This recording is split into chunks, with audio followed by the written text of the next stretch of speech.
सविस्तर बातमी। देवयानी फरांदे यांची माफी मागण्यास सुषमा अंधारे यांनी नकार दिलेला आहे।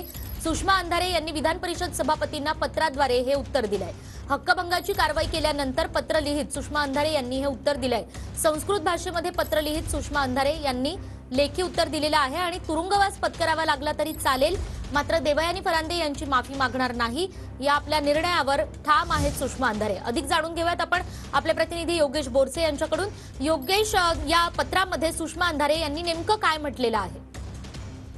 निकिता, सुषमा अंधारे यांनी आता विधान परिषदेच्या जे सभापती आहेत नीलम गोरे यांना पत्र लिहिलेलं आहे आणि त्या पद्धतीने अधिवेशनामध्ये सुषमा अंधारे यांच्या विरोधात हक्कभंग प्रस्ताव आणण्याची तयारीत सत्ताधारी होते। ज्या पद्धतीने प्रवीण दरेकर आणि देवयानी फरांदे यांनी सुद्धा या संदर्भातला हक्कभंग आणणार अशा पद्धतीची भूमिका ही सभागृहात घेतली होती आणि सुषमा अंधारे यांनी ज्या पद्धतीने देवयानी फरांदेंच्या बाबतीतलं पत्रकार परिषदेतनं केलेलं वक्तव्य, त्यासोबतच आमदार रवींद्र धंगेकर यांच्या संदर्भात केलेलं वक्तव्य असू दे, या संदर्भात नीलम गोरे यांनी स्पष्टपणे आपली भूमिका जाहीर केली होती।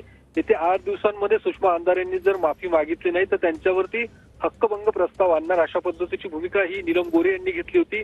मात्र आता सुषमा अंधारे यांनी पत्र लिहिलेलं आहे आणि पत्राच्या माध्यमातून त्यांनी स्पष्ट केलेलं आहे की मी माफी मागणार नाही, भले मला तुरुंगवास पत्करावा लागला तरी चालेल, मात्र मी माफी मागणार नाही, अशी भूमिका या पत्राच्या माध्यमातून सुषमा अंधारे यांनी घेतलेली आहे। मात्र आता नीलम गोरे आणि एकूणच सत्ताधाऱ्यांकडून नेमकी काय भूमिका घेतली जाणार, त्यासोबतच देवयानी फरांदे हक्कभंग प्रस्ताव दाखल करणार का, या सगळ्या संदर्भात आता बघणं निश्चितच महत्वाचं असणार आहे। निकिता, योगेश, जाणून घेत राहू अधिक। तुर्तास धन्यवाद।